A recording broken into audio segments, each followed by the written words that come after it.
What is up YouTube, and welcome to this The Call Breakdown and Ending Explain video. This was one of the most inventive and gripping horror movies I have seen in quite a while, and I hadn't heard of it before it dropped on Netflix this week.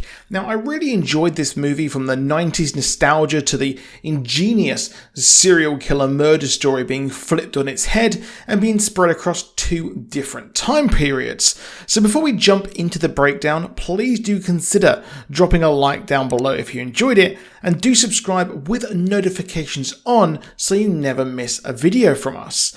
Now, we open with So-yeon walking in the countryside, heading back home, and is picked up by the resident strawberry farmer. He asks if she has seen her mother, and well, she's just gone and lost her phone on the train. So she heads inside to look for a number to call, and she manages to actually find a phone and call her own phone. She gets through to the people who actually have the phone, but they demand a ransom, which made me totally rage, as I really hate people like that. And they said that they will actually call her later, so she's expecting a call from them.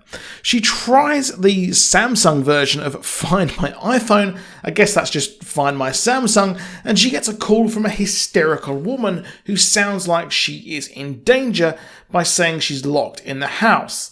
Now, she goes to visit her mother, as we learn that the mother will need to be having special treatment, as it looks like she is sadly terminal. But the pair have a fractured relationship as they discuss the mother's funeral and where she will be buried, as the daughter walks out very angry.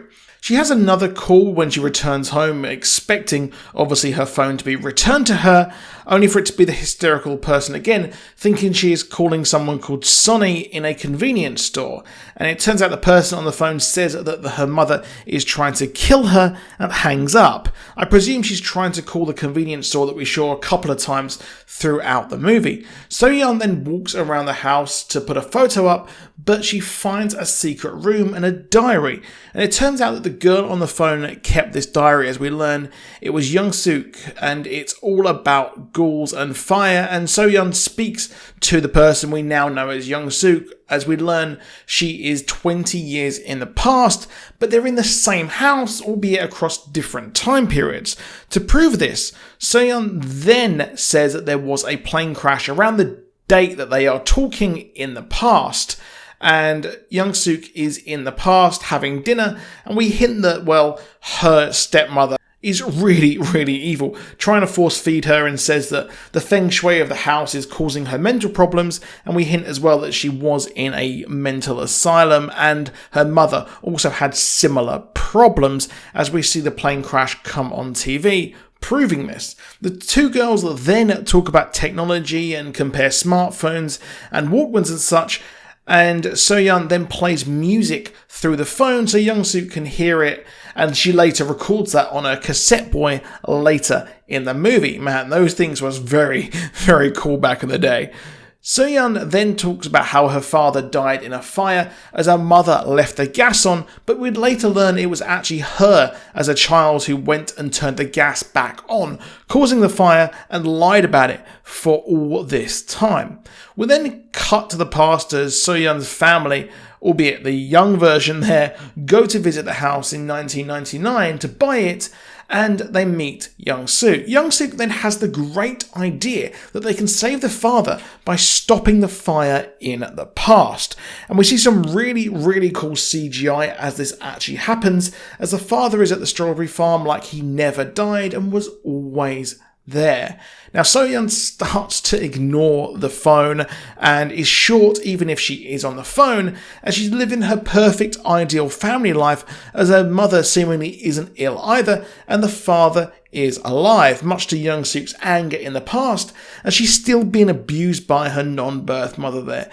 We hear the mother on the phone to So-yeon say that don't call again, and she then starts to search them on social media, and finds out the mother actually killed her, and Young-suk is punished by her mother. And like I said, So-yeon finds info on what happened and how Young-suk was killed and feeds it to Young-suk, allowing her to escape her stepmother. It turns out the rituals that happened were as the stepmother saw lots of dead bodies in Young-suk's future, hinting that she would become a serial killer, which, well, she does, as she gets bloodlust later in the movie. She kills her tormentor and goes into town and calls to say that she is safe. Young-suk feels reborn as she is changed majorly as the man from the strawberry field is killed in her house as he finds body parts as she's going on a life of crime, stealing things and really living her kind of worst life, or best life for her at least, leading So-yeon to know that she did this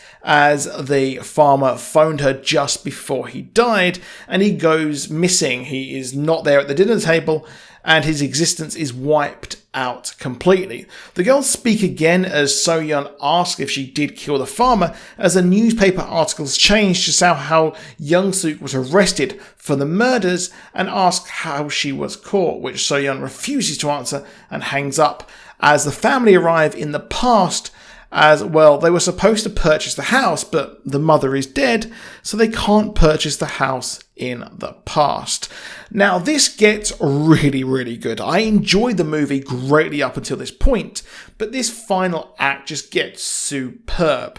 Now, Young-suk actually kills the father while So-yeon is being taught how to drive, and the father disappears in a really well put together scene, and she arrives home to find the house run down and dilapidated and calls again and is then asked how the arrest happened. But she makes up a story about how a junk collector found the knife that led to the arrest, but it turns out that this was a lie about where it was found there, as the mother is then threatened. But in the past, the police come to find the child version of So-yeon, but they don't really find her exactly, as the policeman is killed by Young-suk in the past and a fight breaks out as So-yeon was tied up. So-yeon in the future returns to the house and manages to speak to her mother while fighting a present-day Young-suk and tell her what to do so she can kind of fight. And we think that the mother dies, but she emerges and falls over a railing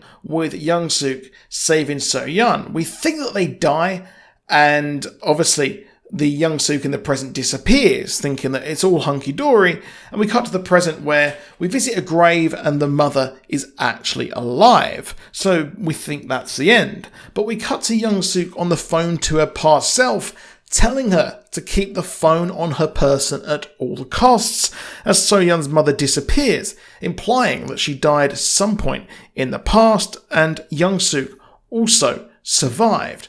We then cut to So-yeon tied up in the house, but what happened?